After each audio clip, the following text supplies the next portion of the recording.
मैं रेखा श्रीवास्तव, प्राचार्य डाइट, आप सभी का स्वागत करती हूँ। और हमारे श्रोतागण जो 3 दिनों से जुड़े हुए थे, उनको उनके धैर्य के लिए धन्यवाद ज्ञापित करती हूँ। मित्रों, ये कहा जाता है कि अगर किसी देश की तस्वीर बदलनी है तो उस देश की शिक्षा नीति में परिवर्तन कर दो।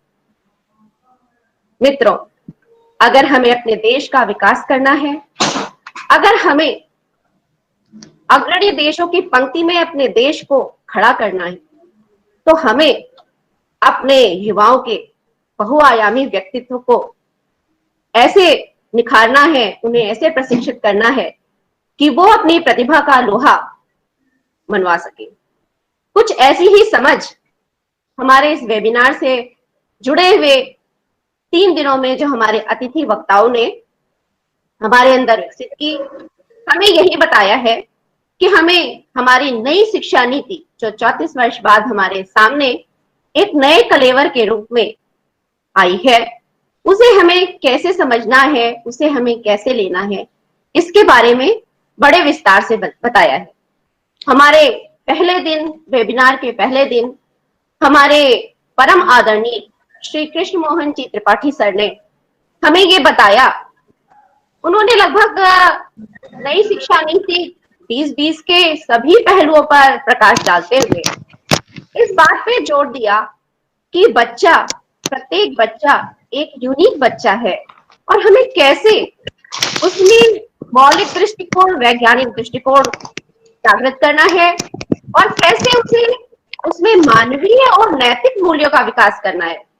मित्रों, ये आज की बहुत बड़ी आवश्यकता है कि हम ना केवल बच्चे को एजुकेटेड बनाएं, बल्कि उसमें नैतिक और मानवीय मूल्यों का विकास करें, ताकि हमारी जो सांस्कृतिक विरासत है वो पनपे और वो खुल के समाज में जीवंत हो सके। हमारे दूसरे वक्ता प्रोफेसर एस.के. यादव साहब ने हमें ये बताया कैसे डाइट को नई शिक्षा नीति के क्रियान्वयन के लिए दृढ़ता से सामने आना है, कैसे उसको एक स्तंभ बनना है इस विकास की यात्रा में।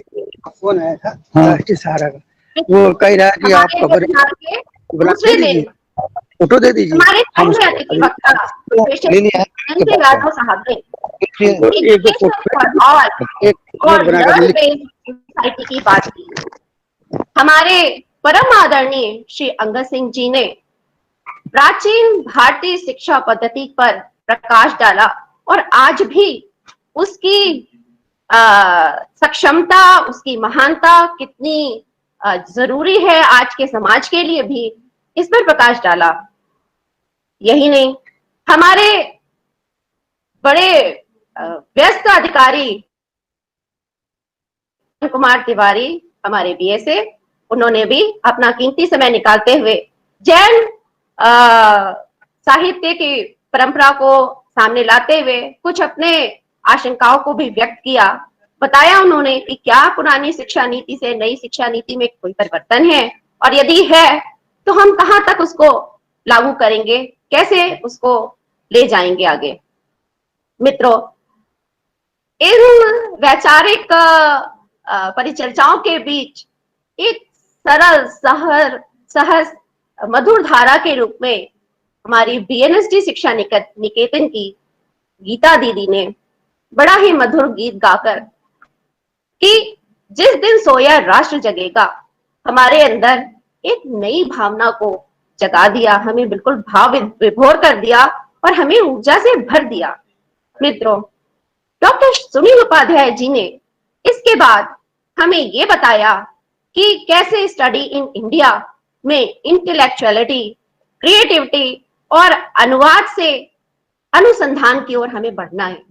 मित्रों, तृतीय दिवस पे हमारे वेबिनार के डॉक्टर नितिन वाजपेयी जी जुड़े, जिन्होंने समावेशी शिक्षा और समतामूलक समाज के बारे में बात की। डॉक्टर मोहम्मद रईस खान जी ने नई शिक्षा नीति की अन्य शिक्षा नीतियों से तुलना की और उन्होंने ये बताया कि कैसे हम इन अच्छी अच्छी अवधारणाओं और संभावनाओं के साथ कैसे हम आगे बढ़ेंगे। ठीक है, डॉक्टर कमलेश सिंह जी ने इस बात पर जोर दिया कि हमें स्कूली शिक्षा के किन किन आयामों को छूना है। साथ ही उन्होंने एक बहुत प्यारी बात कही कि हमारे बच्चे को बस्ता रहित शिक्षा देनी है। जी हाँ, कल्पना कीजिए उस समाज की जहां पे बच्चे बोझ रहित शिक्षा के लिए दौड़े चले जाएं, क्या सुंदर वातावरण होगा वो। मित्रों, हमारे इस कड़ी में हमारे संस्थान की टीपू मैडम और इंद्रजीत जी भी जुड़े, जिन्होंने अन्य पहलुओं पर बहुत अच्छे से प्रकाश डाला। तो हम अगर इन सारी बातों को गहनता से सोचे और समझे तो हमें ये लगता है कि इस नई शिक्षा नीति 2020 में क्या नया है मित्रों, क्या है जो पुरानी शिक्षा नीति से अधिक है, इसमें क्या है जो हमें हमारी शिक्षा जगत को सुधारने में, उसको और आगे ले जाने में हमें प्रेरित करता है। मित्रों, जहां हमारे यहाँ विद्यार्थी के लिए काक चेष्टा पकुल ध्यानम स्वान निद्रा तथैच अल्पाहारी गृही त्यागी विद्यार्थी पंच लक्षणम की बात कही जाती है, तो वहीं हमारे शिक्षक के लिए गुरु गोविंद दो खड़े काके लागू पाए बलिहारी गुरु आपने गोविंद दियो बताए, इसकी अवधारणा है। मित्रों, हमारी संस्कृति, हमारी सभ्यता बड़ी ही पुरानी है और खजाने से भरी हुई है। हमें हर चीज का समाधान हमारी सभ्यता और संस्कृति में मिलती है।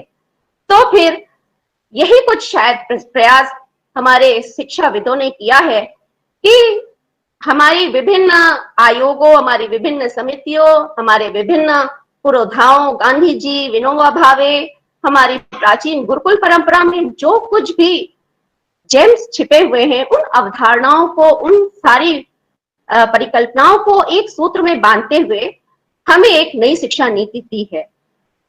जैसा कि हमारे रईस खान जी ने बोला है कि परिकल्पनाएं और अवधारणाएं तो बहुत श्रेष्ठ हैं, आशंकाएं क्या है फिर मित्रों?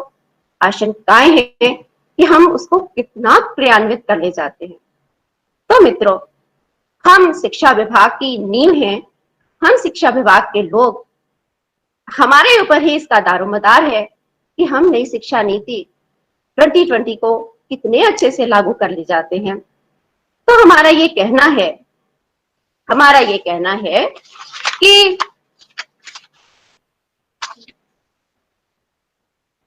लहरों से डरकर नौका पार नहीं होती, कोशिश करने वालों की कभी हार नहीं होती। मित्रों, हम इन्हीं शब्दों के साथ अपने सारे अतिथि वक्ताओं को बहुत बहुत धन्यवाद देते हैं कि उन्होंने हमारे इस वेबिनार में जुड़कर हमारे इस कार्यक्रम को 4 चांद लगा दिए। यही नहीं, हम अपने सभी श्रोताओं को बहुत बहुत धन्यवाद देते हैं, क्योंकि आप ही जुड़े हैं, जिसके कारण हमारा ये वेबिनार सफल हुआ है। हम अपने इस बेसिक शिक्षा विभाग के राजेश जी और शेखर जी को बहुत बहुत धन्यवाद देते हैं कि उनकी इस टेक्निकल टीम ने हमारे इस वेबिनार का आधार बनाया और इसे होने दिया। मैं अपने संचालक महोदय श्री अरुण विक्रम जी को भी बहुत धन्यवाद देती हूँ, उन्होंने इस कार्यक्रम का बहुत सफलतापूर्वक संचालन किया। मैं अपने इस कार्यक्रम के आयोजक रहमान जी और सह आयोजक साधना जी को भी बहुत बहुत धन्यवाद देती हूँ। यही नहीं मित्रों, जो लोग पर्दे के पीछे छुपे होते हैं, उनका जो पर्दे के सामने होते हैं उससे कहीं ज्यादा योगदान होता है। तो मैं अपने टाइट परिवार के शिक्षक और शिक्षणेतर कर्मचारियों को बहुत बहुत धन्यवाद देती हूँ। सभी का बहुत बहुत आभार, बहुत बहुत धन्यवाद। मित्रों, ये हर कार्यक्रम का एक समापन होता है, पर मैं ये कहूंगी ये अंजाम नहीं है, आगाज है। मित्रों, हम सब आइए बढ़कर हाथ से हाथ मिलाकर शिक्षा की जो उम्मीद, शिक्षा की जो अलग ये जगी है, उसको और आगे बढ़ाएं। और मैं अपनी वाणी को इस संदेश के साथ विराम देना चाहती हूँ कि woods are lovely, dark and deep, but I have to promises to keep, and miles to go before I sleep, and miles to go before I sleep. धन्यवाद.